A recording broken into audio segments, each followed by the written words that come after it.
Raja Saab hype expectations targets మొన్న అనుకున్నాం కదా రాజాసాబ్ పైన వీడియోస్ వస్తాయని చెప్పి. సో ఇవాళ ఎక్స్పెక్టేషన్స్ ఎలా ఉన్నాయి, టార్గెట్స్ ఏంది, టాక్ వస్తే ఏం టార్గెట్స్, టాక్ రాకపోతే ఏం targets, at present pre sales bookings అల్చల్ ఎలా నడుస్తుంది అనేది మాట్లాడుకుందాం. మరి జర మన కంటెంట్ నచ్చితే లైక్ షేర్ అండ్ సబ్స్క్రైబ్ చేసుకొని జర హైప్ కొట్టేసేయండి ప్లీజ్. నిన్నటి వరకు రాజాసాబ్ హైప్ దాని కథ ఒక లెక్క అయితే ఇప్పటి నుంచి ఒక లెక్కలాగా, ఎందుకంటే నిన్న మాట్లాడుకున్నాం ట్రైలర్, సెకండ్ ట్రైలర్ మస్తు క్లిక్ అయింది, యునానిమస్ గా పాజిటివ్ రెస్పాన్స్ తెచ్చుకుంది. హైప్ దాని ఎక్స్పెక్టేషన్స్ పెంచేసింది, కొంచెం క్లిక్ అయింది, ఇంపాక్ట్ అయితే క్రియేట్ చేసింది డెఫినెట్ గా, కొంచెం ఎక్సైట్మెంట్ ని యాంగ్జైటీని పెంచింది సంక్రాంతికి. సో ఎట్ ప్రెసెంట్ ఇప్పటికీ సినిమా ఆడుద్దని 100% నమ్మకం ఉందా అంటే సోసోగానే ఉంది. ఎందుకంటే ఆ సినిమా జానర్, డైరెక్టర్ ముందు సినిమా, మారుతి ముందు సినిమాలు ఇవన్నీ ఎక్కడ పెట్టుకొని చూస్తే మాత్రం కొంచెం తేడా కొడుతుంది. కానీ నిన్నటితోని కొంచెం అయితే సినిమా అర్థమైంది, ఏదో ఉంటదిలే అన్నట్టు అయితే అర్థమైంది. సో ఎట్ ప్రెసెంట్ సినారియోని బట్టి చూస్తే మాత్రం టాక్ రాకపోతే సినిమా ఓపెనింగ్స్ లో ఒక 90 to 100 crore కొట్టిన, టాక్ యావరేజ్ పడ్డా కూడా ఆ క్లాష్ కి, పెద్ద పెద్ద సినిమాలు ఉన్నాయి క్లాష్ లో, మన శంకర్ వరప్రసాద్ గారు ఫ్యామిలీ ఫిలిమ్స్ అనగా ఒక రాజీ ఫిలిమ్స్ ఉన్నాయి కాబట్టి, చాలా ఆప్షన్స్ ఉన్నాయి ఆడియన్స్ కి, కాబట్టి ఇది పెద్దగా వర్కౌట్ అవ్వదు, పెద్దగా నడవదు. సంక్రాంతి ఆ సీజన్ ని క్యాచ్ చేసుకున్నా కూడా పెద్దగా నడవకపోవచ్చు. మా అయితే గుంటూరు కారం, గేమ్ చేంజర్ ఆ రేంజ్ లో కొట్టుద్దేమో కానీ ఒక 10 crore అటు ఇటు ఎక్కువ ఎక్కువ తక్కువ, బట్ అంత అయితే ఇంపాక్ట్ క్రియేట్ చేయదు టాక్ యావరేజ్ పడ్డా కూడా.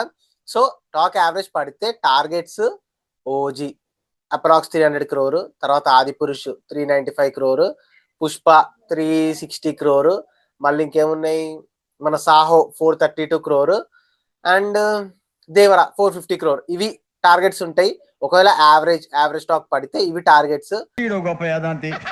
ఫ్లాప్ టాక్ వస్తే మాత్రం అరౌండ్ 250 crore దగ్గర ఆగిపోద్ది. అది కూడా సంక్రాంతి సీజన్ వల్ల కొంచెం అటు ఇటు ఆడుద్ది, కానీ ఇంకా దారుణంగా పడిపోయే ఛాన్స్ ఉంది. ఎందుకంటే చాలా ఎంటర్టైన్మెంట్ మూవీస్ ఆప్షన్ ఉన్నాయి, అండ్ ఇది హారర్ ఫ్యాంటసీ థ్రిల్లర్ కాబట్టి, కామెడీ థ్రిల్లర్ కాబట్టి తేడా కొడితే గట్టిగా తేడా కొట్టేస్తుంది, నో డౌట్. ఇక హిట్ టాక్ వస్తే వచ్చిందంటే వేరే సినిమాలకి హిట్ టాక్ వచ్చినా కూడా ఫస్ట్ ప్రిఫరెన్స్ ఇదే అవుద్ది. సంక్రాంతి విన్నర్ రాజా సాబే అవుద్ది, రెబుల్ సాబే అవుతాడు.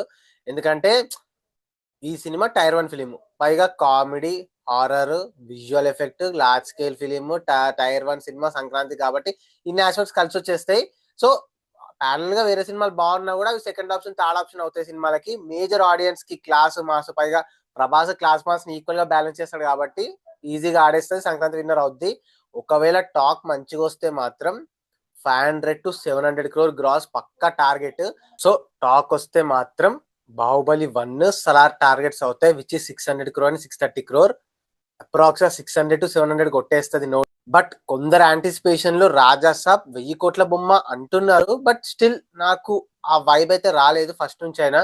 నిన్న ట్రైలర్ బాగుండి క్లిక్ అయింది, కానీ 1000 crore అంటే అది వేరు.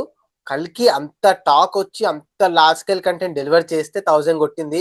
సో రాజా సాబ్ కి ఆ పొటెన్షియల్, ఆ క్రేజ్ లేదని అనుకుంటున్నా.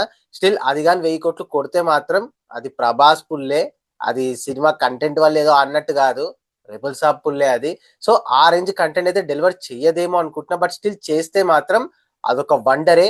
హారర్ ఫిలిమ్స్ నార్త్ వాళ్ళు బాగా చూస్తారు కాబట్టి, సో అక్కడ ఏమన్నా కొట్టొచ్చు, ఆ హెల్ప్ తో 1000 crore కొట్టొచ్చేమో, బట్ స్టిల్ నాకైతే అంత కొట్టదు అనిపిస్తుంది. సో చూద్దాం. బిజినెస్ గురించి మాట్లాడుకుంటే నైజాంలో 90 crore అని చెప్పి అంటున్నాను, నిన్న కూడా అనుకున్నాం, బట్ అది ఇంకా కొంచెం రూమర్ నంబరే, నాకు డౌటే. అంత పెడితే అయితే ఖచ్చితంగా లాసెస్ లోడింగే. సో చూద్దాం మరి ఏ సినిమా, సో మరి చూద్దాం ఏ సినిమాలు టార్గెట్ అవుతాయి. ఫస్ట్ చెప్పిన 4 అదే పుష్ప, ఓజీ, దేవరా, సాహో ఇవి అయితే ఆ టార్గెట్స్, లేదా సలార్, బాహుబలి అవుతాయో చూద్దాం. ప్రభాస్ వర్సెస్ ప్రభాస్ అవుతాయా, ప్రభాస్ వర్సెస్ అదర్ మూవీస్ అవుతాయా అని చెప్పి ఈగర్లీ వెయిటింగ్. సో చూద్దాం, మళ్ళీ ఏరియా వైజ్ బిజినెస్ వచ్చిన మాట్లాడుకుందాం. మరి ఈ వీడియో పైన మీ ఒపీనియన్ కింద కమెంట్ చేసేసి మీ ఎక్స్పెక్టేషన్స్ ఎలా ఉన్నాయి, ఏ టార్గెట్ ఏది కొడుతా, ఏ సినిమా కొడుతా అనుకుంటున్నారు రాజాసాబ్ అనేది మాతో షేర్ చేసుకోండి. ఇంకో మంచి ఇంట్రెస్టింగ్ వీడియోతో మళ్ళీ కలుద్దాం. Bye, signing off, team cinematic world.